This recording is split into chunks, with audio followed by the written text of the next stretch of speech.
everybody. Welcome to another episode of the Psychology of Video Games podcast. My name is Jamie Madigan, and my mission in life is to popularize the application of psychology to creating and understanding video games. So whether you want to know about the psychology behind why good game design works, why people act and think as they do when they play games, or how those who market and sell games take advantage of psychological quirks, you'll find something interesting here.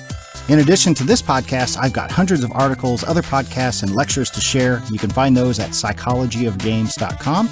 You can also find links there to follow me on various social media, subscribe to this podcast, and figure out how to support me on my Patreon campaign. This is the episode about habit-forming games. So, for better or worse, we've all formed habits, right? And when I say habit, I mean the kind of thing that we do automatically and without thinking about it at all. We brush our teeth at night. We make a pot of coffee in the morning. We murmur the same phrase every time we say goodnight to our significant other. We answer our personal phone one way and probably answer our work phone another way. We drive the same route to work or school every day.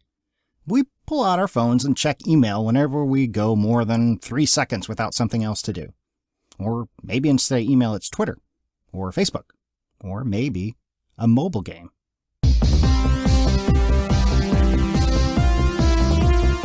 Just like everyone else recently, the habit-forming mobile game in question has been Pokemon Go for me. It's true, but I don't even think that Pokemon Go is a good game. It's actually a terrible game-wise. The act of catching Pokemon is tedious and requires little to no skill or practice. You just flick the screen until you catch the little critter.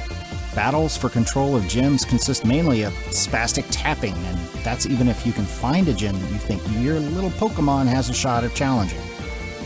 Most of the other gyms I've encountered just crush my stupid little Venomoth pretty much instantly. And even one of the core tenets of the whole Pokemon concept, the collection component, catching them all. This runs dry pretty quickly in Pokemon Go. I hardly ever find any new Pokemon to catch, and instead have to deal with flocks of Pidgeys that even Alfred Hitchcock would find excessive.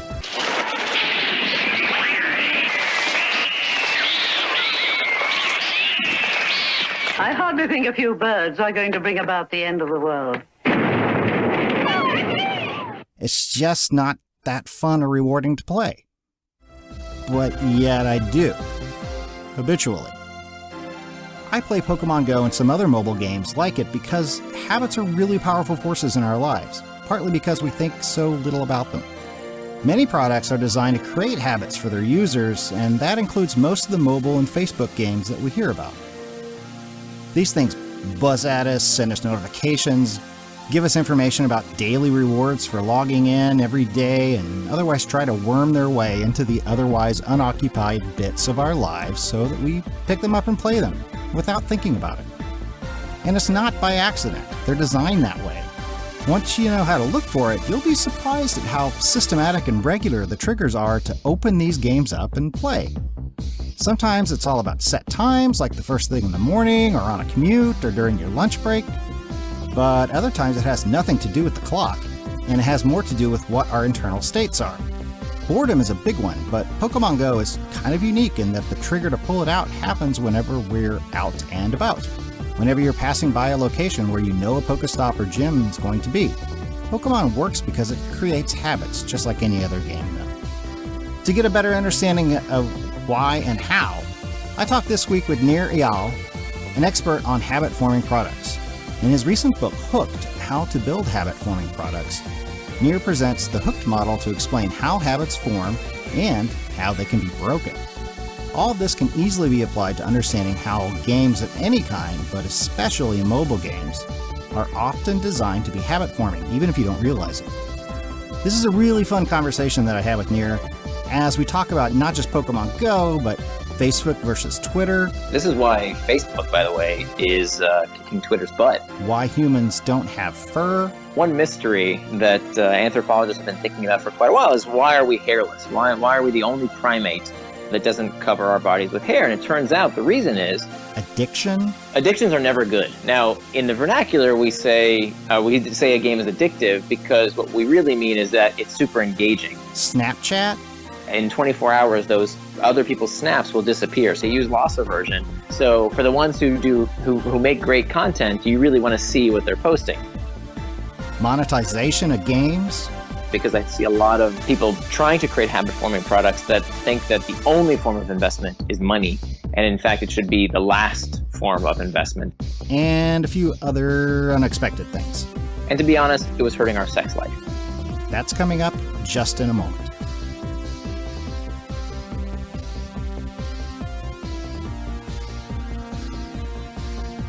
Hey everybody, welcome to the interview portion of the podcast again. My guest this episode is Nir Eyal, who is somewhat of an expert on habits. He's written a book and he blogs and he does consulting about habit-forming products and how to develop them. Nir, welcome to the podcast. Thanks so much. Great to be here. So who are you and what are you doing here? So I've been working in the gaming and advertising space in my previous career. I started a company in that space back in 2008, back when apps were not mobile apps, but apps were Facebook apps. And so that company specialized in that arena. And at the intersection of these two industries of gaming and advertising, I learned a lot about the psychology behind behavioral design. And so when my last company was acquired, I had a lot of time to do some thinking and reflecting, and I really wanted to put down what I had learned, but also to explore some things I didn't know enough about, which was how do products change consumer habits? And I didn't really see a guidebook for that specific area of how to build habit-forming products. So I spent the next several years doing research. I taught a class at the Graduate School of Business at Stanford, and now I teach at the design school there. And then kind of what I'd learned in the class turned into this book that I published about a year and a half ago now called Hooked: How to Build Habit-Forming Products. In that book, you talk about it, and it's a good book, by the way. I've read it and enjoyed it, and I'd recommend anybody, go check it out. In that book, you talk about all different kinds of habits and different kinds of products that develop habits, including video games, casual games, apps like Twitter and Facebook and Snapchat, and all that kind of stuff. And I think there's a lot of overlap with what you talk about and casual games, especially the kinds that you play on a mobile or a smartphone and on a web browser. And in fact, you do, spend a good chunk of the book talking about how this applies to like Farmville and other games of that ilk. So right. You have sort of the cornerstone of the book seems to be like this habit or hooked model, or which do you call it? The hook model, right? Hook model, right? Yeah. So you kind of got like 4 quadrants and there's like 4 steps that people go through. It's like there's a trigger, there's an action that the person, the user engages in. There's some sort of reward. It's usually like a random type of reward. And then the interesting sort of spin you put on it beyond, behavioral psychology 101 is that there's some sort of investment, either of money or social capital. And then it circles back around to the trigger. So can you kind of walk us through those 4 steps and the hook model in general? Yeah. So you did a pretty good overview there. Thanks for reading and digesting it. But I stole your thunder. No, that's perfect. That's perfect. We can end the podcast. Perfect. You got everything done. I think something that I would add to that is the importance of the trigger phase. So you got the 4 steps: the trigger, the action, the reward, and the investment.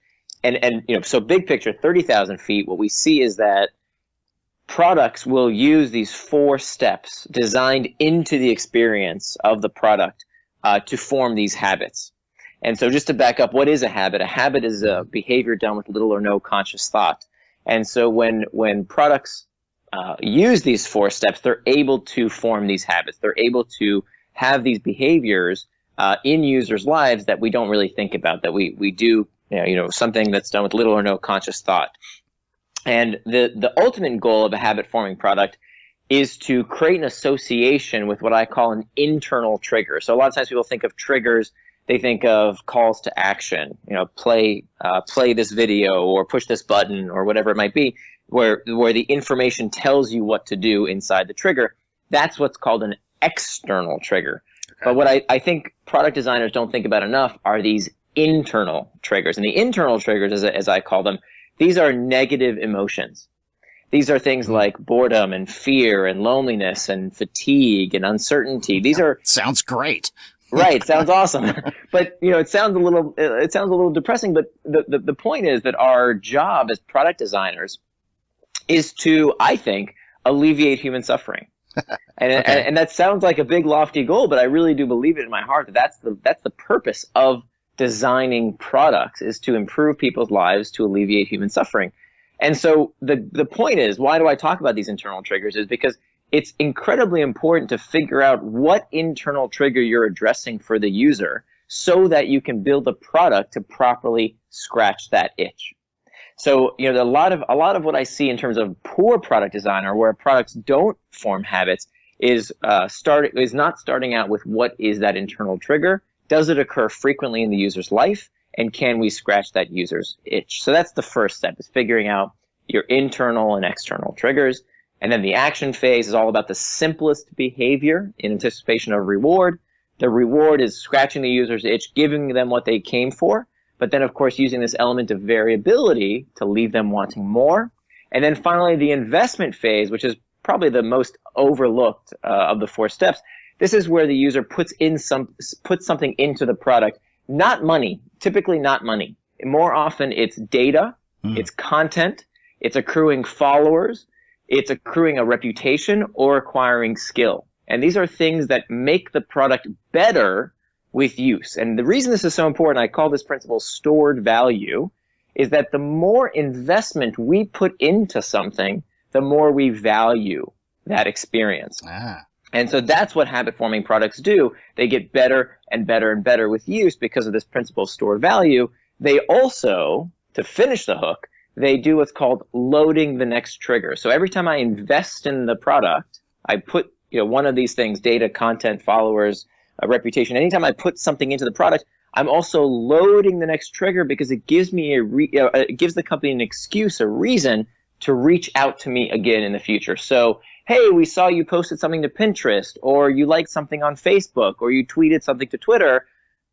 Because you did that, because you invested in the investment phase, now the company can reach out to you with a notification, an email, some kind of message to bring you back in the form of an external trigger that brings you through the hook once again. Okay. So kind of walk me through each one of those 4 steps in terms of like a mobile game, something like Pokemon Go or Clash of Clans or. Sure.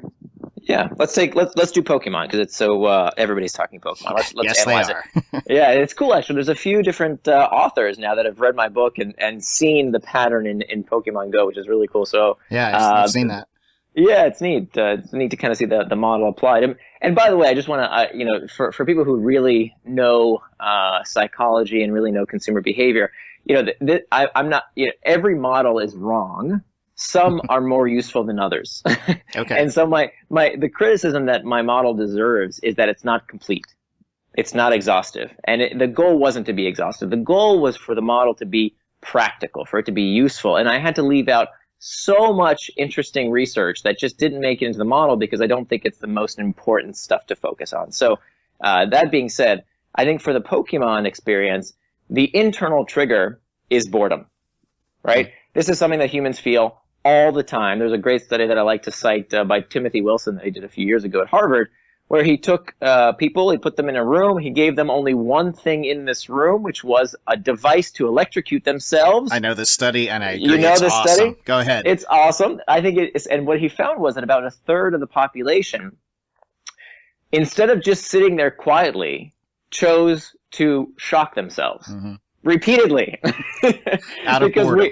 Out of boredom, because we are a species, we are a fidgety ape. We like stimulation, and we are psychologically uncomfortable with a state of doing nothing. Even meditation, if you think about it, is the practice of doing something by doing nothing. So we need to occupy our very fidgety ape brains.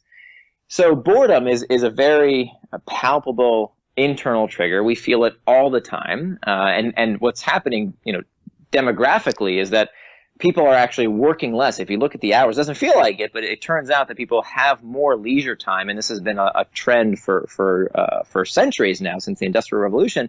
We have more leisure time. We spend less time foraging for food and more time doing other things. And so that means that we're bored more. So that's the internal trigger for Pokemon. The action is to just open the app. And then the variable reward is to figure out where are these Pokemon, right? And so to get those Pokemon, we have to invest. We have to get out of our apartment. We have to go find these things. Then we have to go battle them. And every time I battle, I'm investing, right? By gotta get them all. That's the investment. The investment is keeping them, is acquiring them, is building this collection. And that takes effort. And of course, the more investment you put into it, the more work you put into the experience, the more valuable it becomes. You can't just quit, because what about all that effort you put into the experience? And Jesse Schell gave a great talk a few years ago where he talked about how in Mafia Wars there was a similar dynamic of, I've played this game, and now I've even started paying for this game. I've started paying for the virtual goods in the game. Mm-hmm. And because I paid for it, and I know that only an idiot would put money into something that isn't good, that isn't fun, and I know I'm not an idiot, therefore it must be good. That old hobgoblin of consistency, wanting to our actions and our attitudes to be in sync. Yeah. Right, exactly. And of course, the more you do that in Pokemon, the more you invest, the more they have reasons to trigger you when there's another Pokemon that you need as you're walking about town. Those are the external triggers that bring you back through the hook once again. Yeah, it seems like Pokemon Go actually does a pretty poor job of the external triggers, because nothing will actually happen unless you have the app open. Like even if it's sitting in the background and running in the background, it won't buzz or give you a notification if like, oh, hey, there's another Pokemon nearby, or you just walked by a Pokestop. So that's something I wonder if they're going to tweak or refine in the future. I'm not quite sure it's why. And it actually doesn't ever send you any external notifications at all. I got hot and heavy into it, and it's been a couple of days since I've actually opened the app, and it hasn't bothered me. I mean, it hasn't sent me any notifications or anything. It'd be interesting to see what they do with that. Yeah, but the internal triggers definitely do seem to be there. And I think boredom, you're definitely right, is one of them. But one of the other ones that I think Pokemon Go has kind of nailed is socialization. Because it's sort of fun to go out and see other people who are obviously playing the game. And if you go like to a college campus, or a park, or, other public places like that, you can see all kinds of people doing it. And my daughter and I, for a while, were going on like these 4-mile walks in the evenings, together. And that's awesome. Yeah, it was fun to be able to spend time with her, and we'd, look around, try to do some gym battles, and we'd look over there and see like another person with a cell phone and wonder if they were playing and if they were the jerk that had, just beaten us in the gym nearby. Yeah. And, it's funny. I wonder if Pokemon Go is the first example of a mainstream fitness app disguised as a video game, because, that's amazing. 4-mile walk that people wouldn't have otherwise taken. And the same thing is happening here in San Francisco. I'm actually looking out my window, and I can literally see people on the Embarcadero. And I know, because they hold their phones in a particular way that's not taking a picture. When someone's playing Pokemon Go. Yep. And it's amazing. Like, just walking all over the city, people are out. People are in groups, exploring their physical environment and also this virtual environment in the game. Yeah. So as far as the action step goes, what are some of the important actions that game developers would want their users to take? Obviously opening the app is probably chief among them. Is that pretty much it, or are there other types of actions? Well, I think the idea is if the internal trigger is boredom, well, then the variable reward has to entertain. And so the action is just what's in the way of being entertained. And so it's the quickest thing that I can do to start scratching my itch. So in a game, it might be, how many steps do I have to take to be entertained? If there's a lot of friction, if there's a lot of steps I have to take to understand the game, to figure out what I need to do first, that's going to prevent me from being entertained. So when you think about great onboarding experiences, that's where this principle of when I used to be in the gaming business, I would see this time and time again, that of course the first time someone would play, you had a very easy experience, right? Because you want to get the player up to speed on how the game works and what the key action is, to try and educate them on what gameplay is all about. And then, of course, it gets progressively harder. But anything that keeps the user from that reward, from scratching their itch, that would be in that action phase. So it sounds like the more successful games or apps are going to be the ones that just simply have the fewest number of steps between the trigger and the reward. Right. But that doesn't mean that they're necessarily easy, right? We need challenge. We need the game to put us in that state of flow, or else it's not going to be fun. Of course, we've got to balance how difficult it is with how easy it is, so to get that right balance. It's just that because once we are in that state of flow, that is entertaining. Now our boredom is gone, right? When we're in a state of flow, we're no longer bored. We've scratched that itch. So it's not about making the gameplay itself super easy, because that would make it boring if I wasn't in that state of flow. It's about how many steps do I have to take to get into that state of flow. So it sounds like there's room for various different types of gaming experiences then. But it seems like mobile games, because they are, they fit into the corners of our lives where we may have a few minutes at a time instead of, an hour or two. Yeah. That might demand a sort of a different type of design.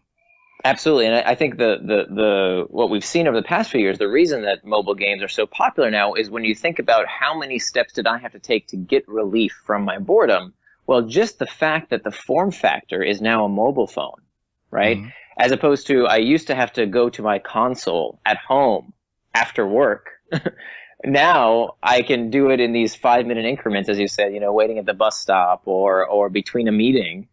Just the fact that the action is now so much easier. I can just take out my phone and open the app, that the ability curve has shifted way over, and now it's way easier for me to scratch that itch just because of physical availability. Yeah, another game I've been playing a lot of lately is Overwatch. It's the team-based first-person shooter from Blizzard. And to get into that, there's a lot more steps. I've got to launch the client. I've got to queue up and find a group. I've got to select a class. I've got to wait for a countdown timer to start before the match starts. So there's a little bit more barriers there, but what sort of, once you get in, you can just coast. You never, you just go from match to match to match. So it seems to move really quickly.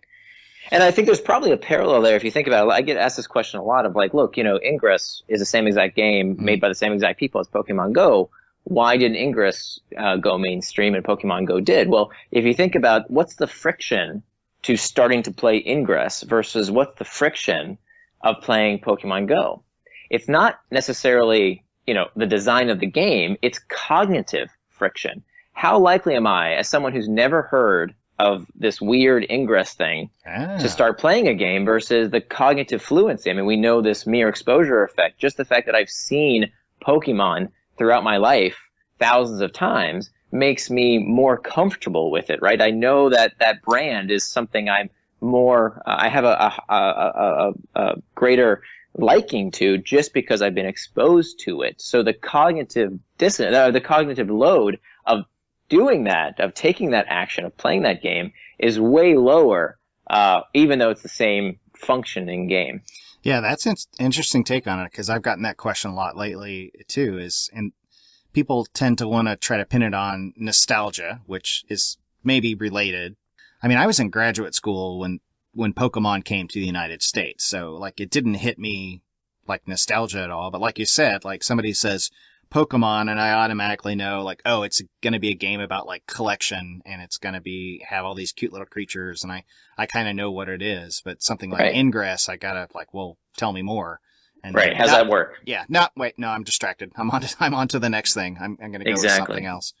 Right. Yeah. And Ingress, by the way, for the listeners, is the previous game by the company that made Pokemon Go, and it was similar in that it would use geolocation or GPS data, and you would go to locations and I never played it, but I think you tried to take over locations somehow. Yeah.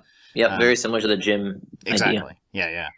Okay. So let's talk about variable rewards, or rewards in general. And this is something that I get asked a lot about, and that is the variable or random nature of rewards that typically show up in video games.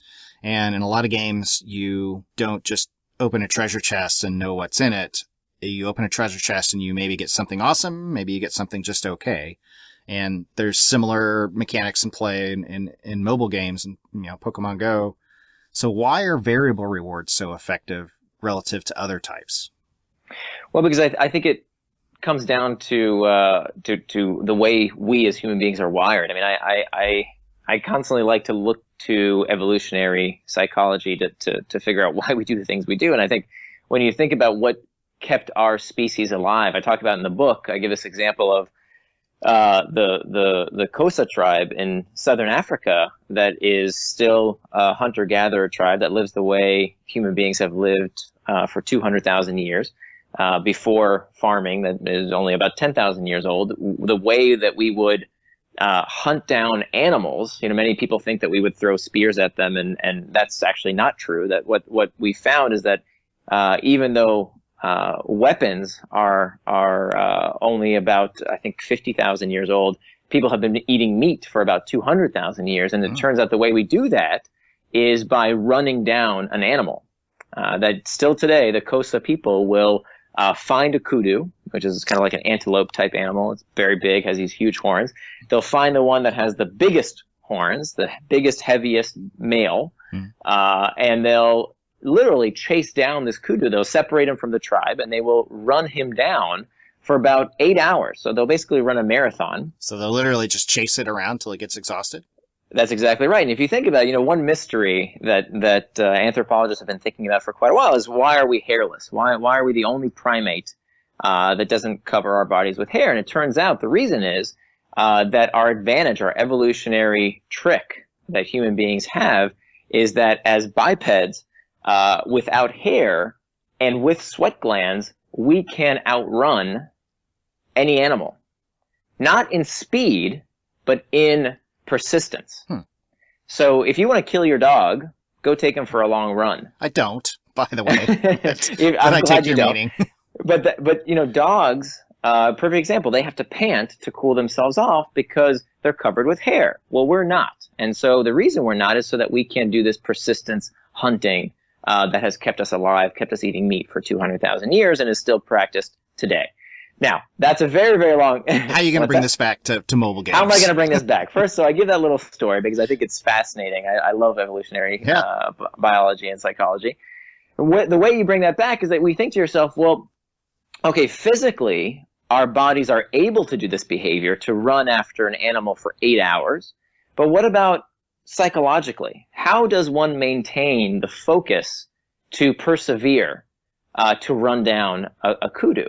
And so what we've been given, evolution has given us this brain that seeks variability, that tries to figure out what's going to happen next, right? And so that's what captures our attention. When that hunter is running after the kudu that is ducking behind bushes and over the prairies, that pursuit, that focus, that flow state is exactly what keeps us playing today.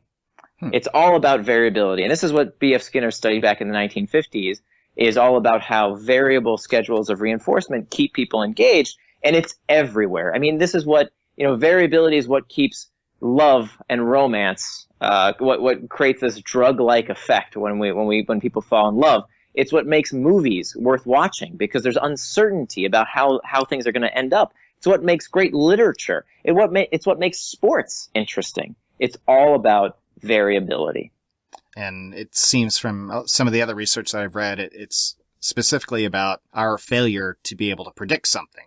Right. When we think something's going to happen and then something unexpected happens, we're kind of hardwired to be like, oh, hey, wait, what happened? What was that? Exactly. Why were we unable to predict what happened?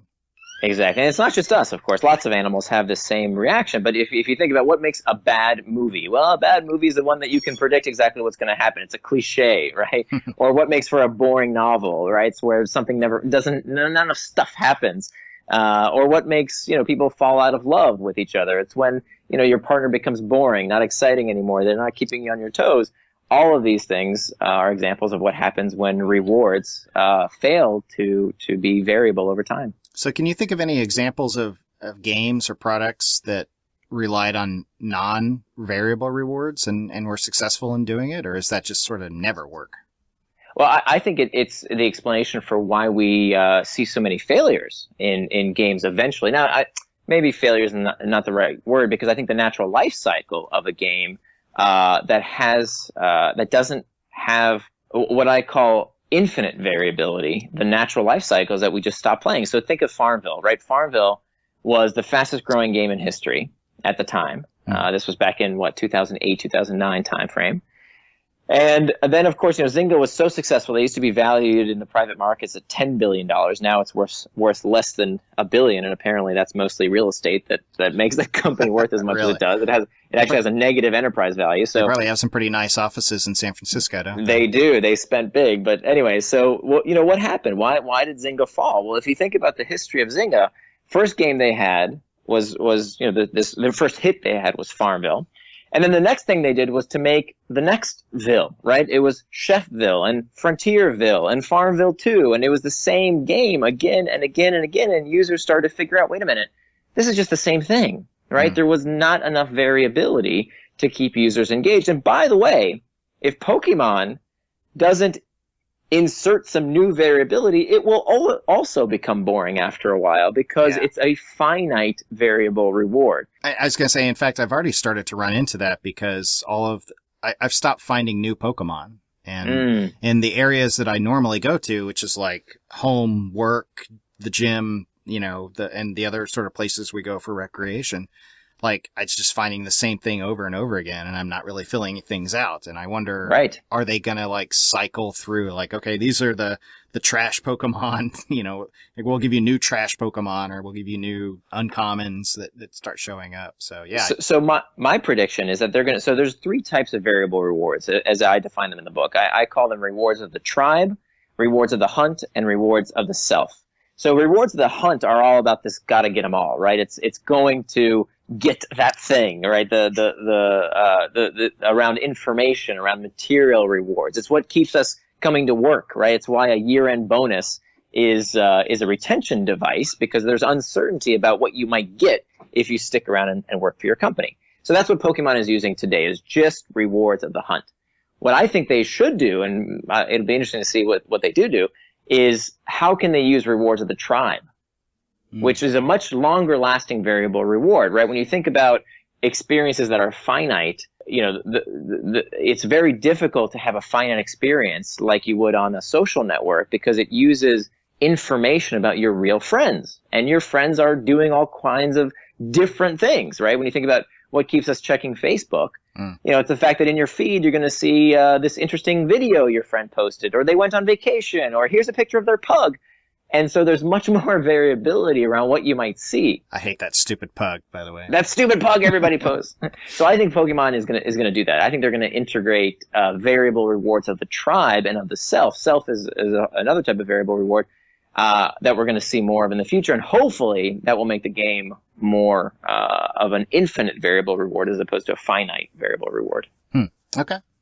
And it seems like those, like you said, those rewards show up in other non-gaming, strictly speaking, applications like Twitter, and Snapchat and Facebook, where you log on and you're just like, what am I going to find? And is this going to be something really interesting, or is it going to be something not so interesting? And I guess that variability is what keeps us coming back.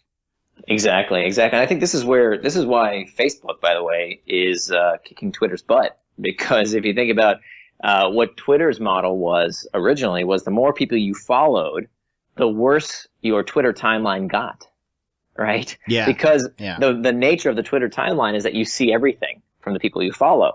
Whereas Facebook never made that promise. That's not how the Facebook feed works. The Facebook feed is algorithmic. You see what Facebook wants you to see your friends posted. And so it actually gets better with you. So if you think about the investment phase, every time you like something, every time you watch a video, every time you comment on something on Facebook, they're going to show you more of what they think you're going to like. Whereas on Twitter, up until very recently, they just implemented this feature called What You Missed, which is algorithmic, but everything else in your timeline is just crap that's not screened for, it doesn't get better the more you use it. Right. But I'm actually going to push back on you a little bit here. Let's go on a little diversion about the Facebook algorithm. I actually think it has the opposite effect, because the way it seems that the Facebook algorithm works is that it looks at things that you like, or that you click through, or that you react to, and it starts to serve up more content like that. So it's like, oh, I liked a video of that pug, or I liked a picture of my friend's kids, or I liked a picture of the vacation they took. And it seems to me like over time, my Facebook feed has got more homogenous.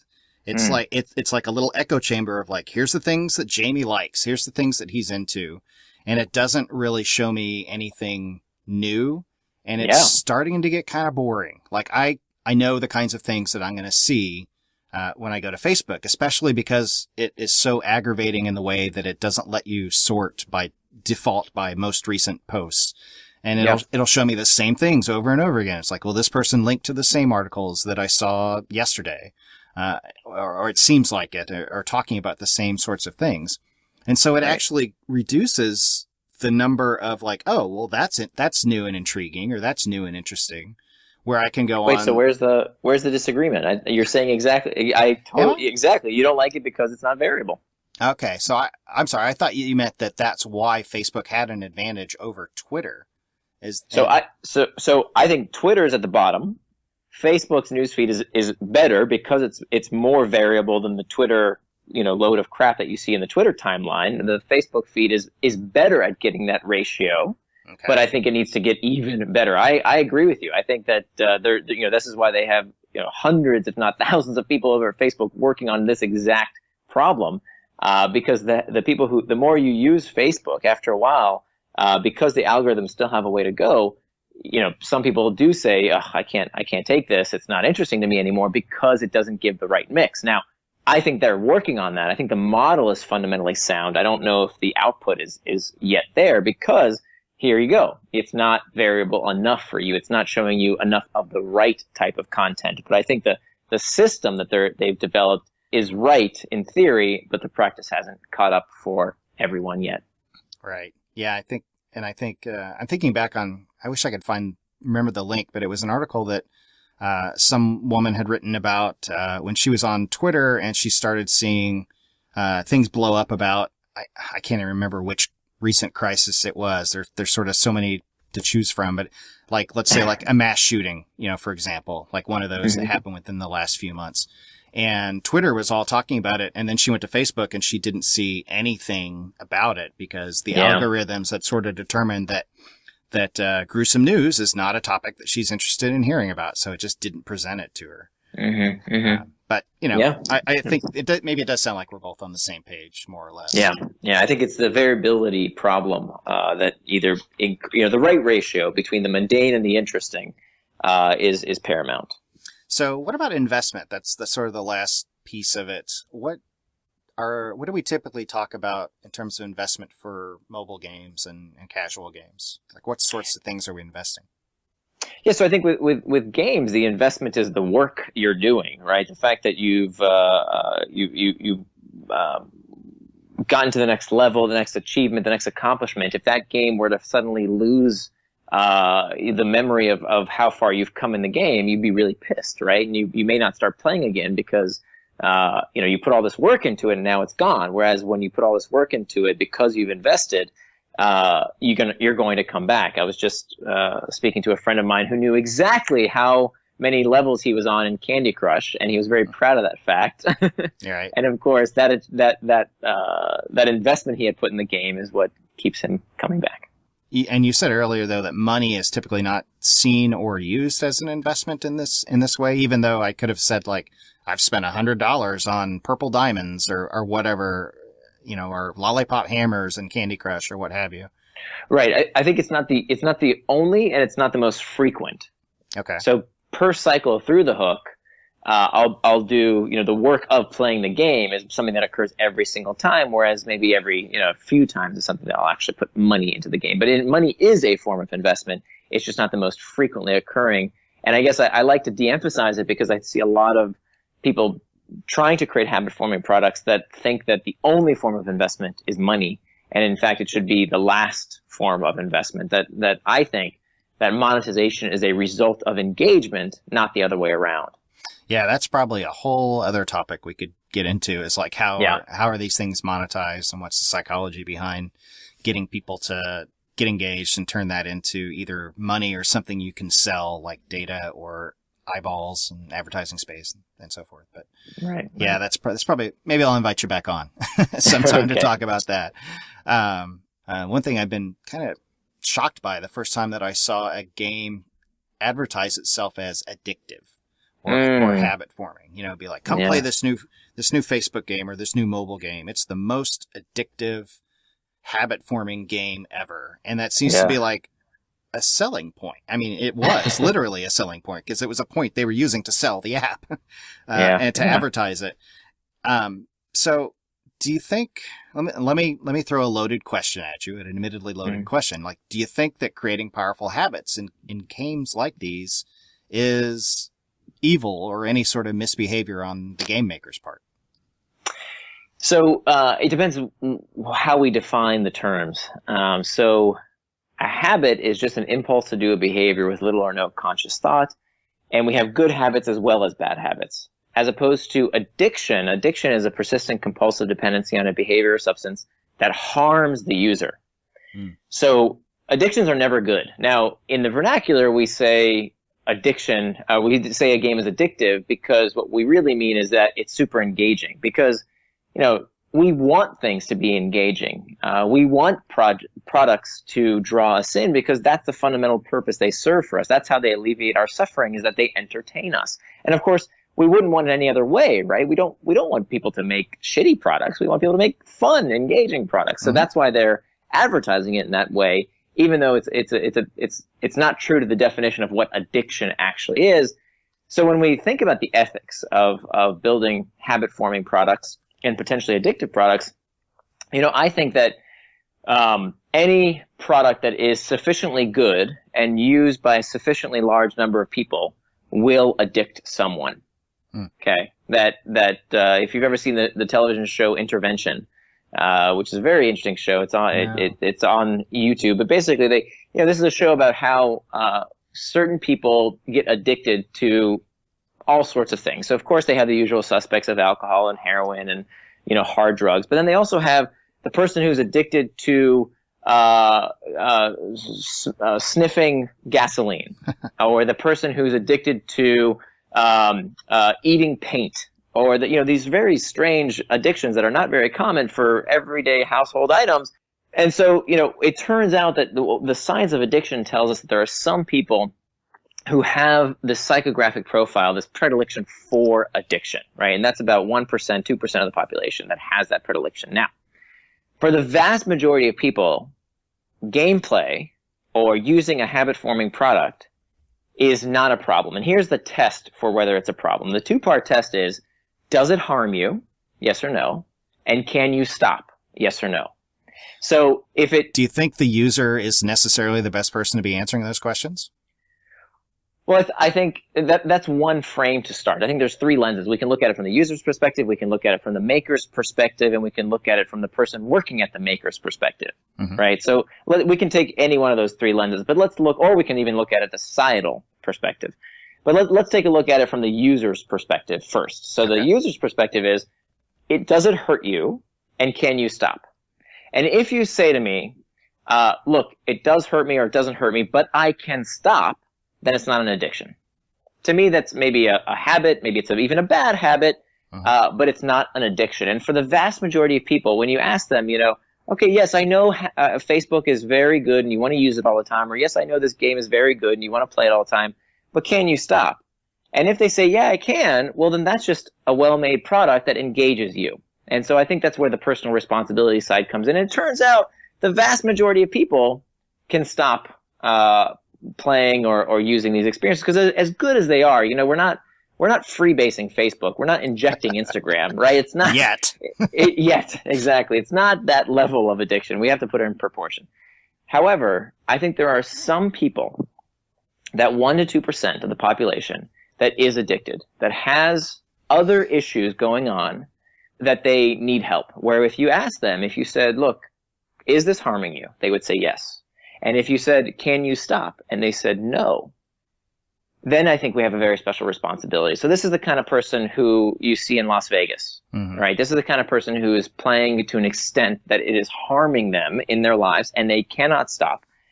The thing is, though, and this is what I need your help on, Jamie, is that I want the industry to help with those folks, right? For everyone else, I think that's a personal responsibility issue. Mm-hmm. However, we have a very special opportunity, I think, in technology, because for the first time, we know who the addicts are.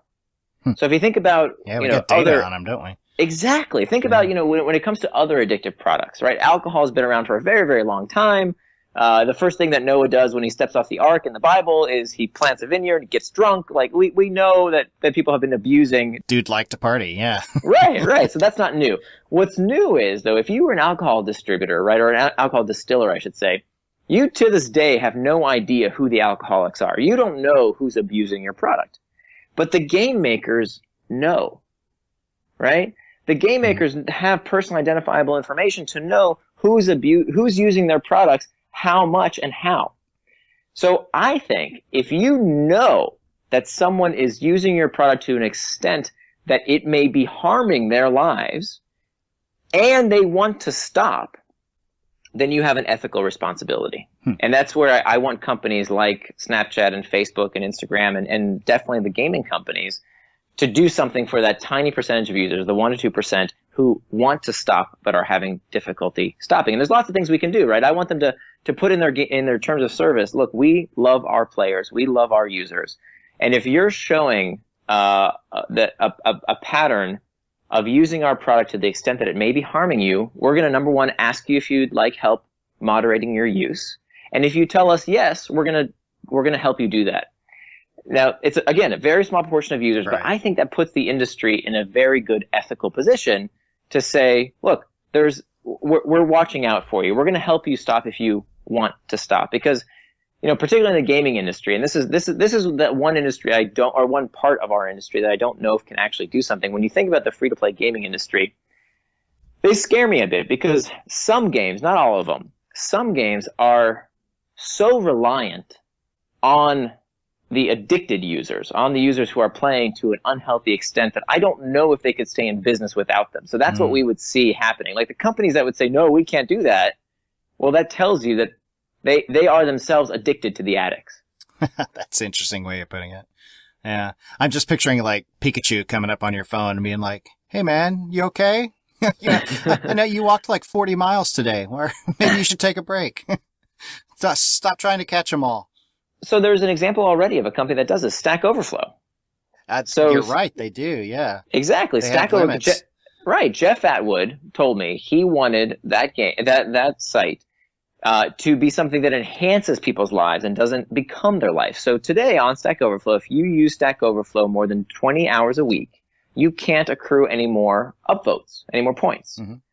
Right? I think that's a great model. Like, give me some number. How many miles on Pokemon or how many hours on Facebook is probably unhealthy? And I'm not saying cut the user off. It's not we're not forced. It's not raw paternalism where we just say, no, stop using it. I'm saying let's ask the user if they need help and then provide them a way to offboard, so to speak, to help them get their behavior under control.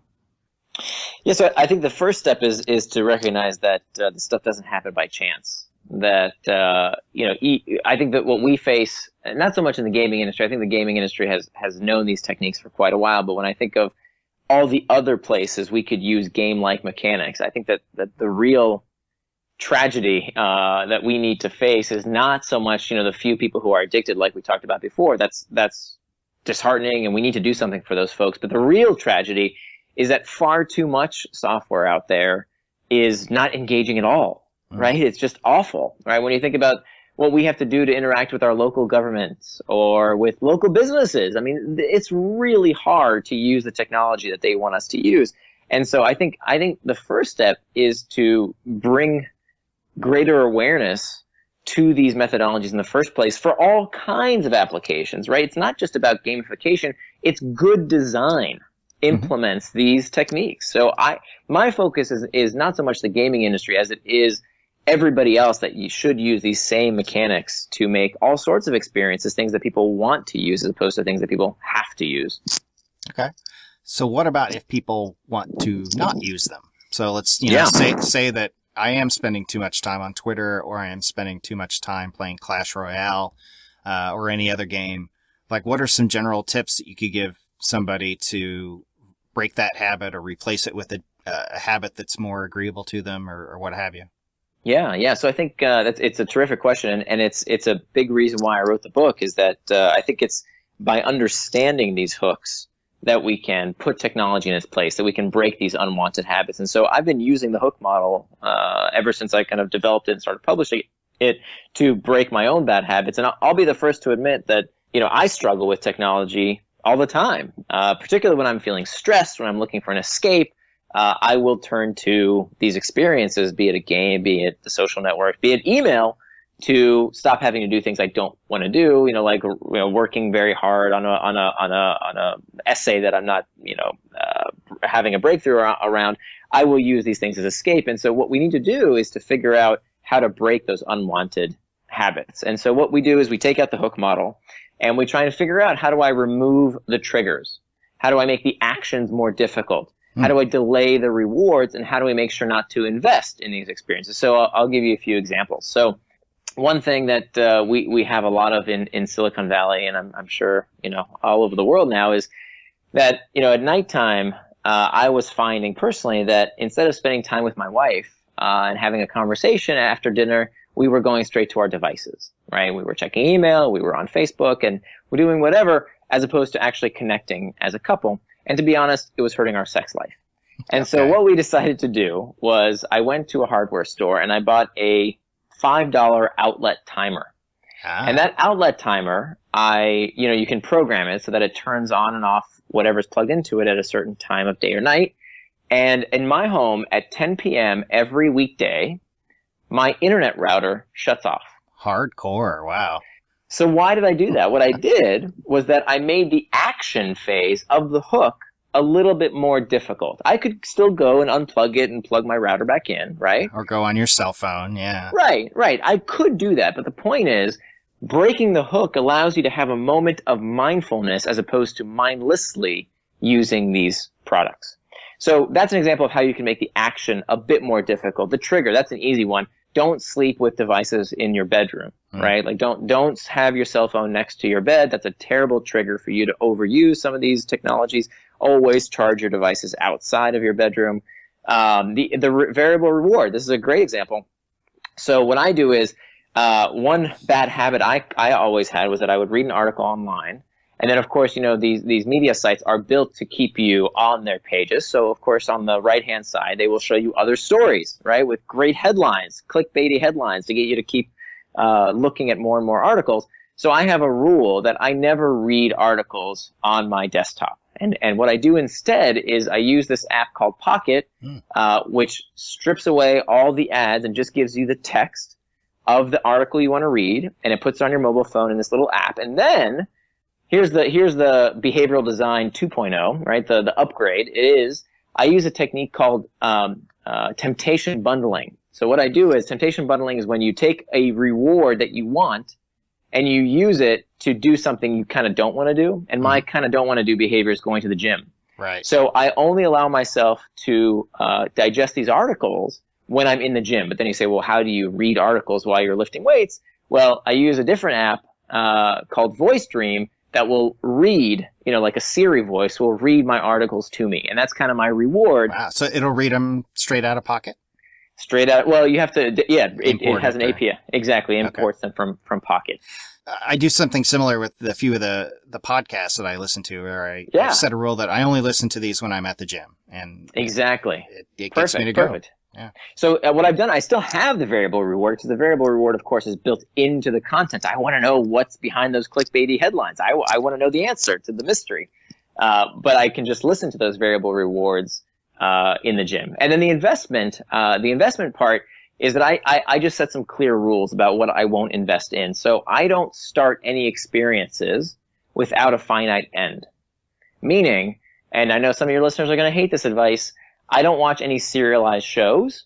Oh, wow. And I don't play any games you can't beat, right? So like, I won't start an experience unless it has a finite end. Movies I love, because I know how long I'm going to sit in that seat and watch a movie, but I won't watch like a Game of Thrones because it just goes on and on and on. And I know that the designers of those experiences have built them with these cliffhangers to keep you watching and watching forever and ever. So would you watch like a show that you knew was over in 8 seasons? If I might, if it was done, if it was like a show that was over, like Breaking Bad or something, that they're not making any more of them. Yeah, because then I know the investment, and then I can decide, hey, is putting in time to that experience consistent with my values and what I think is worth putting time into, or is it something that's going to suck me in and then I'm going to regret it later? You should totally watch Breaking Bad, by the way. The last serial show I saw was 24 with Kiefer Sutherland back in the day. Oh yeah. And after that, I said no more. I can't do this. That was what broke you. Yes. So I don't know anything about Game of Thrones. I don't know anything about House of Cards, because I know the way they're designed. Well, we pick our virtues and our vices, I guess. Right. And by the way, this isn't a judgment call. I think one thing that's really interesting when you study engaging products is that people tend to think that their thing is perfectly cool and wonderful, but of course somebody else's thing is ridiculous. So, I watch sports every day and spend hours, catching up on ESPN, but oh my God, that Pokemon Go thing, how frivolous, right? Right. And that's silly. Yeah, I always get that feeling from people that don't understand watching like streamers or YouTubers doing Let's Plays or people streaming playing video games, who will sit there and watch other people play sports for hours on end, but they right. completely escapes them how it could be worthwhile to watch somebody else play a game.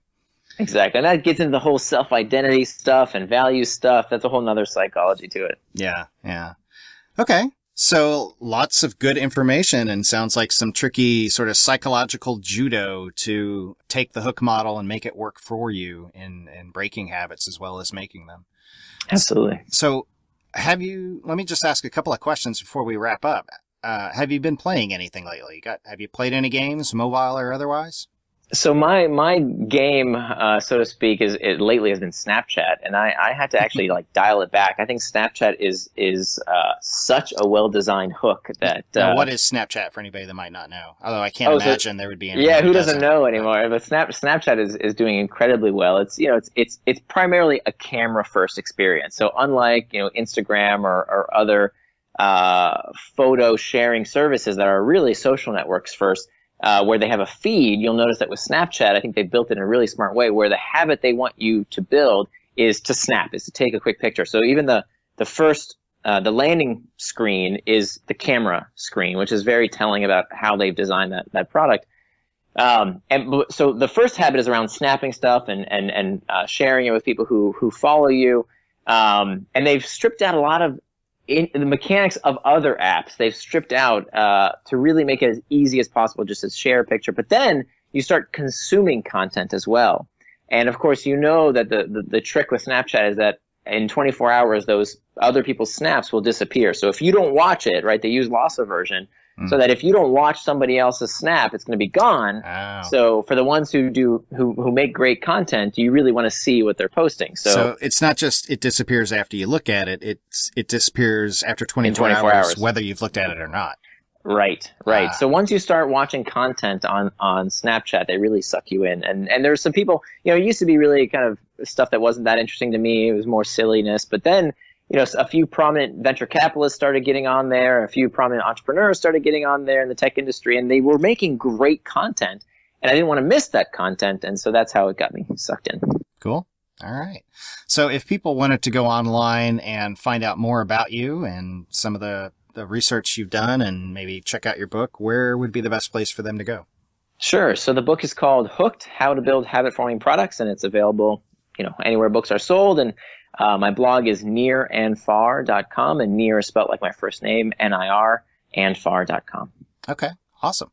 Well, thanks so much for coming on. I feel like we could keep talking forever and ever, but I don't want to keep you too long, and certainly giving me a lot to think about. Oh, my pleasure. Thank you so much for having me.